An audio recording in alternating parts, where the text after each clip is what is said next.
In the spring of 1906, President Theodore Roosevelt sat down to breakfast in the White House with a book beside his plate. The book was a novel.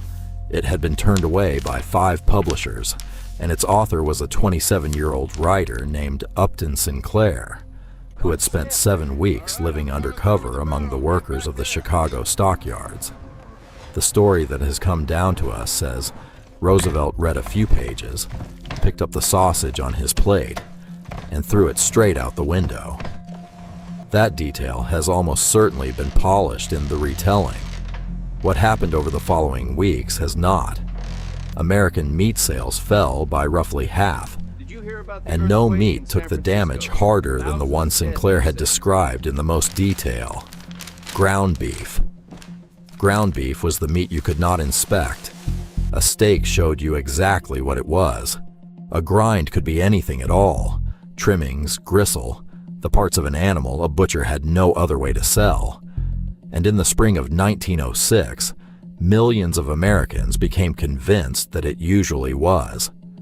In the space of a single season, the cheapest protein in the country turned into the most suspicious food in America. Which brings us to the question this episode is going to answer. How did the most distrusted meat in America become its national meal? Because that is exactly what happened, and it is stranger than it sounds. The hamburger did not win because it tasted good. It tasted good in 1885 too, and almost nobody would eat one in daylight. It won because a small number of people spent the better part of 40 years solving a problem that had nothing to do with flavor. We are going to follow that fight in 4 steps. A German steak that arrived on immigrant ships, a national panic that nearly killed the sandwich for good, a small white building in Kansas, and a medical experiment in 1930 that no one today would be allowed to run. Start with the meat itself, because it did not begin in America at all. It began as a slab of chopped beef associated with the port city of Hamburg, and it crossed the Atlantic the same way most 19th century food ideas did, in the luggage and the memory of people who were emigrating. Between the 1840s and the 1880s, millions of Germans left for the United States, and the busiest departure point in Europe was Hamburg itself. The shipping lines fed their passengers on the cheapest thing that would survive a crossing: beef that had been chopped fine, pressed into a patty, and cooked hard. By the time those passengers were settling in New York, Cincinnati, and Chicago, the dish had a name on American menus. The oldest surviving English reference is a Delmonico's menu from 1873, offering a plate of Hamburg steak for 11 cents, credited to the restaurant's chef, Charles Ranhofer. Food historians have raised real questions about whether that particular menu is genuine or a later reproduction, so treat the exact date carefully. What is not in question is the pattern. By the 1870s, chopped beef served as a plate of meat was a normal, respectable sit-down American dish. Note what it was not. It was not yet in a bun, and it was not yet cheap street food. Turning it into a sandwich took roughly a decade, and at least 4 American towns still insist they were the ones who did it. In Seymour, Wisconsin, they will tell you it was a 15-year-old named Charlie Nagreen, working the Outagamie County Fair in 1885. Nagreen had been selling meatballs, and meatballs are a miserable thing to eat while walking. So he flattened them and put them between 2 slices of bread, so a customer could carry lunch and keep browsing the stalls. Seymour has been holding an annual burger festival on the strength of that claim for decades. The same year, in Hamburg, New York, the Mencius brothers claimed they ran out of pork sausage at the Erie County Fair, ground up beef instead, seasoned it with coffee and brown sugar, and named the result after the town they were standing in. Food historians rate that one as shaky at best. In New Haven, Connecticut, Louis Lassen is said to have grilled the trimmings from his steak sandwiches around 1900 and served them between slices of toast. a claim the Library of Congress has actually recognized. And in Athens, Texas, they will tell you Fletcher Davis was doing it in the 1880s and carried it to the 1904 World's Fair in St. Louis. The Texas claim got as far as a resolution passed by the state legislature in 2007, after which scholars went looking for the documentation behind it and largely came up empty. Here's the honest answer about all four. Nobody can prove any of them, and it probably does not matter, because the real turning point is the one they all point toward. The 1904 World's Fair in St. Louis put the beef sandwich in front of roughly 20 million visitors from across the country, and they carried the idea home with them. After 1904, the hamburger was no longer a local curiosity. It was a national format. It was also, almost immediately, a national suspicion. And to understand why, you have to understand what a meat grinder meant in 1900. A grinder is a machine that destroys evidence. Whole cuts have to be sold on their merits, because a customer can see the color, the fat, the freshness. Ground meat can be assembled out of anything and looks identical no matter what went in. Every butcher in America knew this. So did every customer. And in an era when milk was routinely thinned with water and chalk, when candy was colored with lead compounds, and when the word for all of this, adulteration, was in ordinary newspaper use, the grinder was not a neutral tool. It was an opportunity. Americans had also just had a very public lesson in what could go into a tin. In 1898, during the war with Spain, the Army fed its soldiers on canned and refrigerated beef bought from the Chicago packers, and the soldiers reported that a great deal of it was rotten. General Nelson Miles told a government commission that a consignment of refrigerated beef in Puerto Rico had, in his words, an odor like an embalmed dead body. The phrase embalmed beef went into the newspapers and stayed there. A commission under General Grenville Dodge spent 3 months traveling between army posts, taking testimony, and the Secretary of War resigned over what it found. Roughly 10 times as many American soldiers died of disease in that war as died in combat. And one of the volunteer officers who had been served that meat in Cuba and who was convinced it was tainted was a man named Theodore Roosevelt. So when Roosevelt opened Sinclair's novel 8 years later, he was not encountering the idea that the Packers might be lying to him. He was having it confirmed. That was the world Upton Sinclair walked into in 1904. He was not sent by a newspaper, and he was not investigating food safety. He had been commissioned by a socialist weekly to write about the working conditions of immigrant laborers in the Chicago packing houses, and for 7 weeks he lived among them, wore workman's clothes, and walked through the plants asking questions. The book he produced was a novel, following a Lithuanian immigrant family through the stockyards. Sinclair wanted his readers to care about the men and women on the killing floor. What his readers noticed instead were a handful of pages describing what went into the product. Diseased animals passed through, meat that had been stored on floors where rats ran, scraps swept up and processed rather than discarded. Sinclair meant those passages as evidence of what the system did to the people working inside it. The public read them as a description of dinner.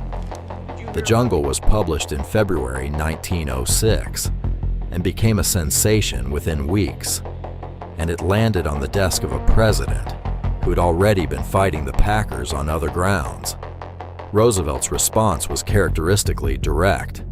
He did not take a novelist's word for it, and he did not take the industry's denials either. He sent 2 men of his own to Chicago, Charles Neal, the federal commissioner of labor, and James Bronson Reynolds, a social reformer from New York. They went through the plants and came back with a report that confirmed the substance of what Sinclair had written. The Packers were given a chance to reform themselves. They argued instead. So Roosevelt reached for the most effective weapon available to him. He let it be known that if Congress did not act, he would publish the Neil Reynolds report in full. He also had help he had never asked for. Germany and France banned American meat outright, and British imports of American canned meat stopped. Within weeks, the packers were watching their export trade evaporate, which turned an argument about principle into an argument about money. The industry's resistance did not survive it. Congress acted. On June 30th, 1906, Roosevelt signed 2 laws on the same day. The Federal Meat Inspection Act put government inspectors inside the packing houses with the power to condemn what they found. The Pure Food and Drug Act created the federal machinery that would eventually become the Food and Drug Administration. It is one of the fastest transformations of American regulation in the country's history, and it happened in under 5 months, driven by a work of fiction. Sinclair himself never got over the irony. He had written a book about workers, and the country had responded by worrying about its lunch. As he put it later, "I aimed at the public's heart, and by accident I hit it in the stomach." For the hamburger, the timing could not have been worse. The sandwich had been national for barely 2 years when the panic hit, and it was made of precisely the thing Americans now trusted least. Respectable restaurants kept Hamburg steak on the menu as a plate of meat with a knife and fork beside it. The sandwich went the other way, down to lunch wagons parked outside factory gates, carnival stands, and the kind of counter you did not tell your family you had eaten at. It was food for men on a shift. It was cheap because nobody with an alternative wanted it. Then, 11 years later, the sandwich picked up a second problem that had nothing to do with hygiene. In April 1917, the United States entered the First World War against Germany, and a wave of anti-German feeling swept the country. German-language newspapers closed. Towns changed their names. Sauerkraut was rebranded as Liberty Cabbage. Frankfurters became Liberty Sausage. And the hamburger, a food named directly after a German port, was sold in parts of the country as a Liberty Sandwich or Liberty Steak. Elsewhere, restaurants dodged the problem entirely by calling it Salisbury steak, after an American physician who had spent years promoting minced beef as a health food. Think about where that leaves the hamburger by 1918. It is made from the meat Americans trust least. It is sold from the places Americans trust least, and it is named after the enemy. Every advantage the sandwich had, that it was quick, portable, and cost almost nothing, was an advantage only to people who had no better option, which is precisely why it stayed where it was for another decade. If you are enjoying this one, take a second to subscribe. It genuinely helps a channel this size reach people who like this kind of history. Because what happens next is the part almost nobody knows, and it starts with a short-order cook in Kansas who had no interest in any of these arguments at all. His name was Walter Anderson. He had been a grill cook. He was working in Wichita. And around 1916, he began running a hamburger stand out of a converted shoe repair shop. Anderson's contribution was mechanical rather than philosophical. Instead of cooking a thick patty slowly, he took a ball of beef, dropped it onto a bed of onions already cooking on the griddle, and smashed it flat with a spatula. A thin patty cooks in a fraction of the time, takes the flavor of the onion directly into the meat, and, this is the part that mattered, comes off the griddle fast enough to serve a cue. He also shrank the bun. A smaller sandwich meant a customer could buy 2 or 3, which felt generous rather than expensive, and it meant the meat was thin enough that anyone watching could see it was cooked all the way through. By 1920, Anderson had 4 stands running in Wichita, and more customers than he could handle, and he still could not get a lease in a good part of town. Landlords did not want a hamburger stand anywhere near their other tenants, because everyone knew what hamburger stands were. Anderson had solved the cooking. He had not solved the reputation, and no amount of cooking was going to. The man who solved that was on the other side of the table. Billy Ingram was a Wichita insurance and real estate man who had been involved in negotiating one of Anderson's leases and who worked out something the cook had not. The obstacle was not the food, the price, or the location. It was the reputation. In 1921, the two men went into business together on a borrowed investment of $700, a loan Ingram paid back in under 90 days.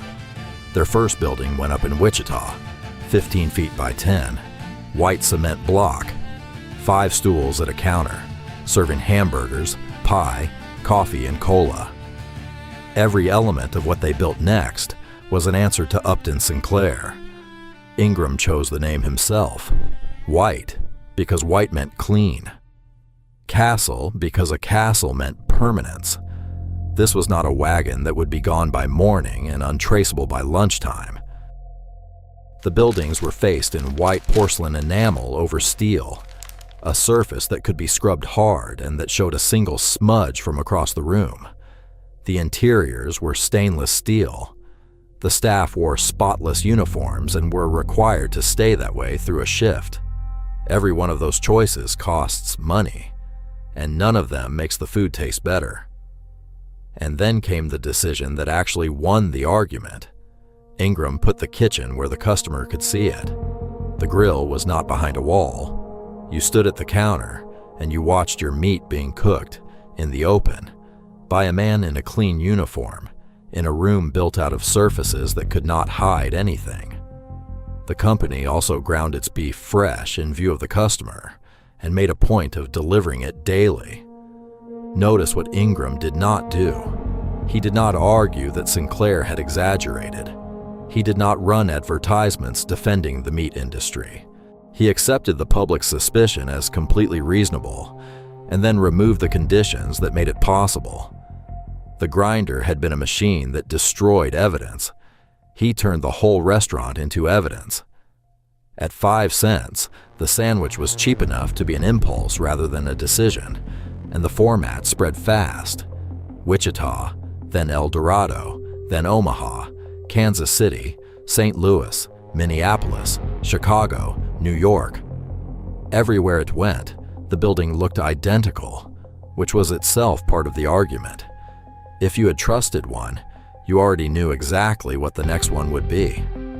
Standardization, which we now think of as a corporate habit and mostly a joke about blandness, started life as a promise about hygiene.